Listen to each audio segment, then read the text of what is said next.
In the previous video, we discussed about Poynting theorem and its proof. We also discussed about the physical meaning of each term in the Poynting theorem.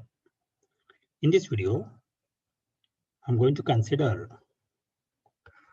Poynting vector separately, and also I'm going to talk about the instantaneous and average power of an electromagnetic wave in terms of Poynting vector. At the outset, we should define Poynting vector. Poynting vector is defined as cross product of electric field intensity and magnetic field intensity. If you look at the dimension of Poynting vector, that is based on dimension of electric field and magnetic field, E, which is in volts per meter, and H, amps per meter, the product will become watts per meter square, volt into amps, watts power. So Poynting vector is the power density vector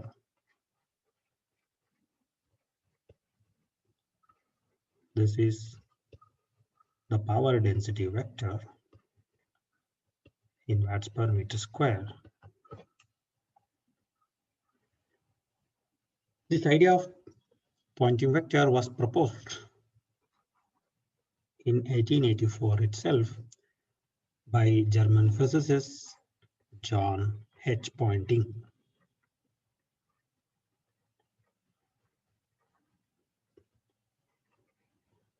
Poynting vector basically represents the propagation of electromagnetic waves in terms of power or power density. This is the vector as magnitude and direction. If you consider the magnitude of Poynting vector,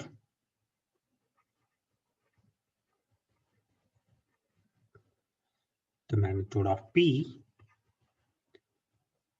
see this one, it is the magnitude of E cross H. And we know that E cross H expansion is EH sine theta. Unit vector A cap n, that is normal unit vector perpendicular to both E and H. And only magnitude means EH sine theta. So most of the time the theta will be 90 degree because theta is the angle between E and H vectors. In transverse waves, both E and H will be perpendicular to each other. So the angle can be taken as 90 degree. In such case, this simply becomes EH. So this P is the instantaneous Poynting vector or instantaneous power density. Instantaneous Poynting vector. That means this is the Poynting vector of a wave at a particular instant of time. So its value changes from time to time. Very important point in Poynting theorem is the direction of Poynting vector. That is a cap P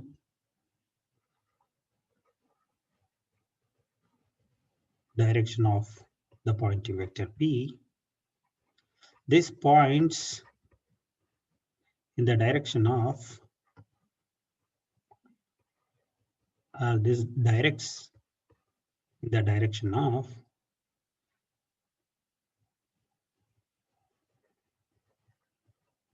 electromagnetic waves.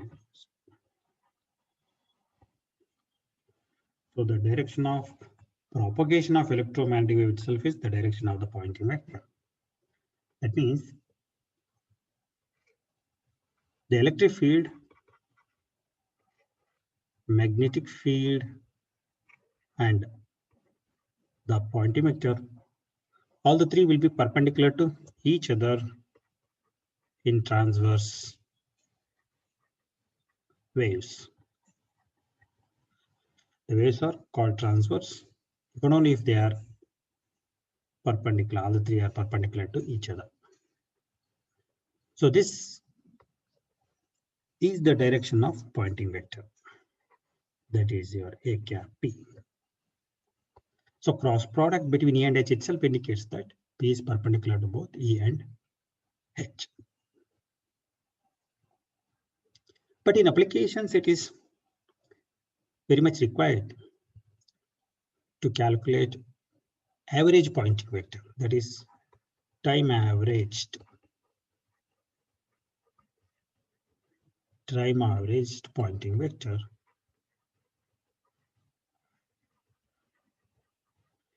which is denoted as P average vector. This is also power density vector, but averaged over a time. It is good to have an average value of Poynting vector over a specified time instead of instantaneous Poynting vector. So this is given by P average. To find average, we know we have to add and divide by the number of additions in a quantity. So here, time average means I would like to integrate the Poynting vector P, instantaneous Poynting vector P, with respect to time over one period of the wave and divided by the period. So this is the time averaged value of the Poynting vector over one period of the wave. And we know that instantaneous Poynting vector is given by the cross product of E and H. So we need to define E and H to calculate average power. Let me start with simple thing. Let us consider the propagation of an electromagnetic wave in a perfect dielectric medium or a lossless medium.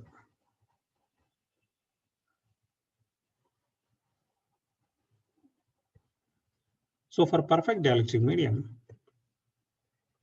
electric field can be represented as EXO cos omega t minus beta z. EXO itself indicates that electric field is having X component. EXO is the amplitude of the electric field. So the direction of electric field is A cap X. Then H can be defined in a similar way. See, electric field is taken in X direction. Wave is propagating in positive Z direction. So magnetic field must be in Y direction, then cos omega t minus beta Z. This is going to be Y, amps per meter. So all the three are perpendicular to each other. Now, from these definitions, I can find average Poynting vector in a perfect dielectric medium as 1 by t integration of E cross H. E means EXO cos omega t minus beta Z. Beta is the phase constant of the medium. Cross product with HYO cos of omega t minus beta Z Y component. And the variable of integration is time dt. So this can be further simplified. For a perfect dielectric medium, EXO is a real number, HYO They are independent of time. Let us say take them out. No decrease in amplitude happens because perfect dielectric medium is a lossless medium. Energy doesn't decay, only phase changes with respect to time. So integration is required only for constant. Cos into cos is cos square omega t minus beta z with respect to t. Look at this as a x cross ay is nothing but az, the cross product. So in the next step,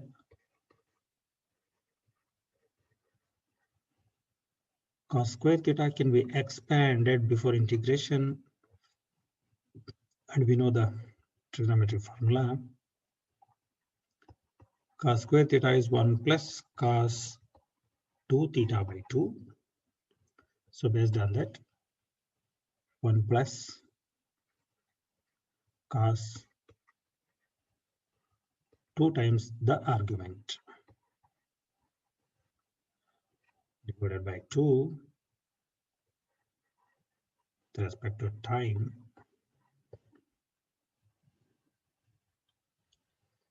So in the next step, what simplification we do? Denominator 2 comes out, HYO. Now we shall integrate directly. Integration of 1 is t with respect to time. Integration of cos is sine.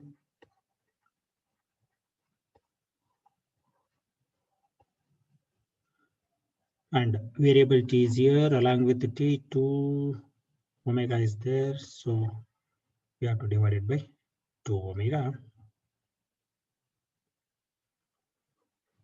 This flower bracket not required.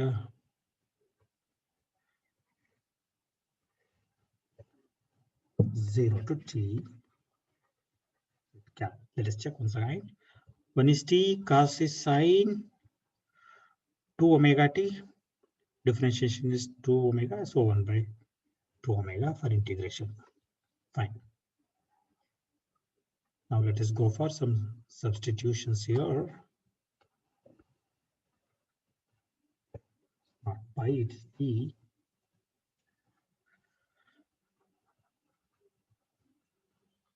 HYO.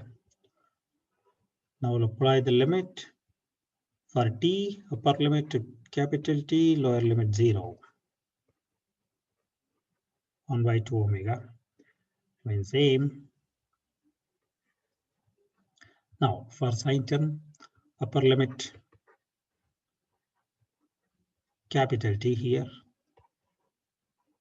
2 beta z no change, minus sine of T0 here, 2 beta z no change, a cap z. So one flower bracket. Limits are applied. Let us see what happens here. Observe this term carefully. That is omega t, nothing but 2 pi f t. And we know that period is 1 by frequency. Both cancel, we get 2 pi. So 2 pi into 2 is 4 pi. Sine of 4 pi is 0. Adding 2 pi, subtracting 2 pi to sine and cos will not make any changes. So what I suggest is that 2t, yeah, here now. T, it is 1 by 2 omega. 2 omega capital T is 0. So we have sine of minus 2 beta z. Minus here also same thing, minus 2 beta z unit vector. And these two terms, sine terms are cancelled. We get 0, 0 to 2 omega 0.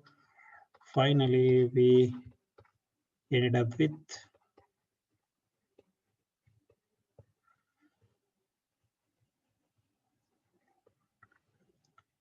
only capital T.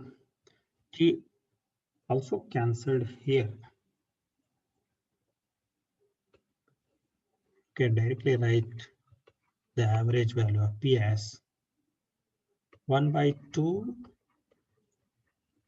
EXO HYO. Watts per meter square. So that means the average Poynting vector is given by the product of amplitudes of E and H divided by 2. But for an electromagnetic wave, E and H are related in terms of intrinsic impedance eta, that is magnitude of E by magnitude of H. Using this relation, I can convert E to H, or I can convert H to E. This is similar to a relation in circuit theory, that is R is equal to V by I. Here V is equal to R into I is equal to V by R. You can also compare these relations with their units, dimensions, volts per meter, amps per meter, like that. So based on this, I can represent P average in different way. Suppose if I want to remove H here, I can use this relation E by H. So E into E,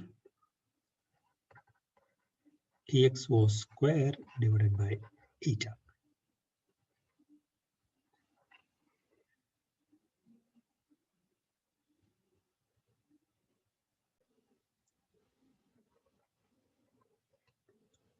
Similarly, in terms of H,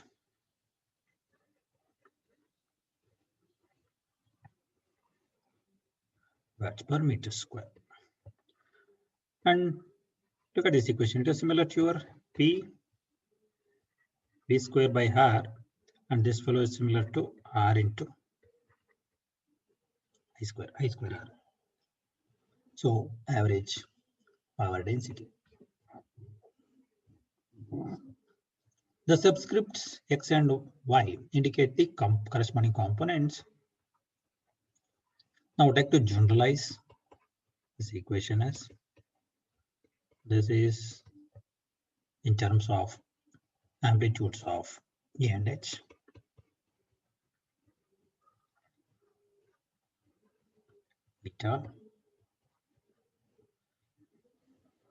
Eta HM square.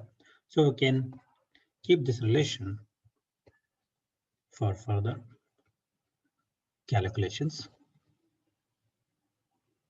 So by knowing either E or H or both, we can find average Poynting vector. But the medium we considered here is perfect dielectric, so calculations are quite easy. But I can calculate the same thing even in a simpler way using complex representations of the fields. That means if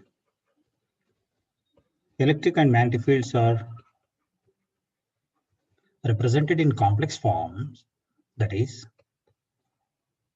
let us say ES, the amplitude I took as EXO.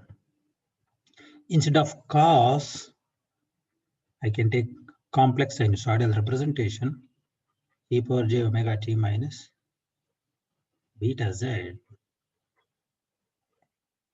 ax cap hyo minus beta z. If you proceed with these two equations, that is complex domain representations of sinusoidal quantities, then computation becomes quite easy. Now, P average can be calculated using the formula real part of ES cross HS star complex conjugate of H. So this equation is generally used to find average power density in complex domain. We can verify also half to real part of is here it is EXO exponential of omega t minus beta z. Cross, look at this.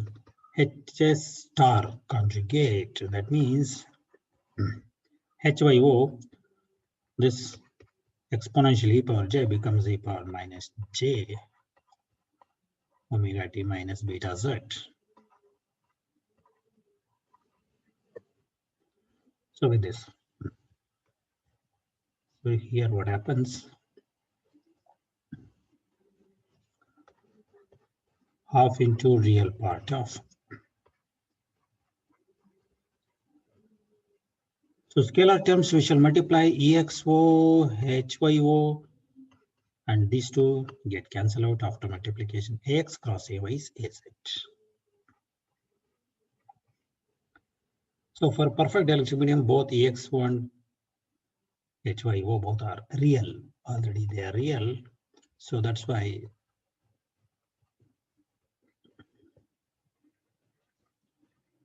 can directly take this values here. So this is a very advisable method to find P average in complex domain compared to cos and sin terms where we need integrations and all. So this method can be adopted comfortably. But sometimes for a just lossy medium, or lossy dielectric medium, not a perfect dielectric medium, so then the electric field are defined in terms of decaying amplitudes, that is alpha z cos omega t minus beta z ax.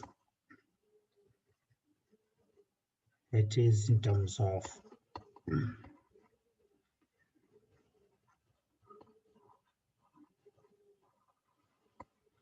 so now calculation of average power density becomes quite complicated because of this term. But as we already discussed, they become very easy in complex domain, that is EXO decaying exponential cos terms can be denoted as X, and for H it is HYO.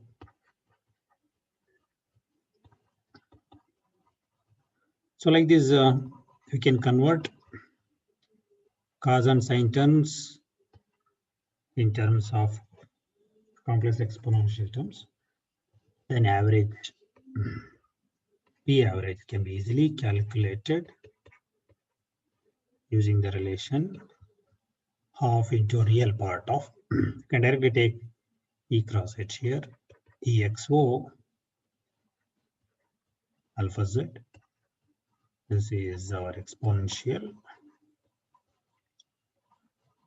X component cross HYO. It is also minus alpha Z, but exponential is conjugated for H.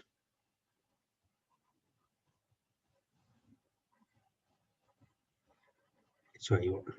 Okay, carefully take this one. This comes from the H conjugate. Minus J become plus J, but e power minus alpha remains same. This is not a complex term, right? The rest is all same. Finally, what happens to our average power density the same value half EXO HYO, no change. Exponential terms are multiplied, e power minus 2 alpha z becomes, complex terms get cancelled out, direction remains same. So for lossy medium, this extra term appears in every equation. Otherwise, by putting alpha equal to 0, we get lossless medium. Our previous equation will be obtained. This is an idea how to calculate Poynting vector. So now you can also find the total power from this Poynting vector by multiplying this Poynting vector by the area or the surface area. Anyhow, that is not the agenda of discussion of this particular video. I'm going to explain all those things with numerical examples in the coming videos. We should stop at this point of time. Thank you.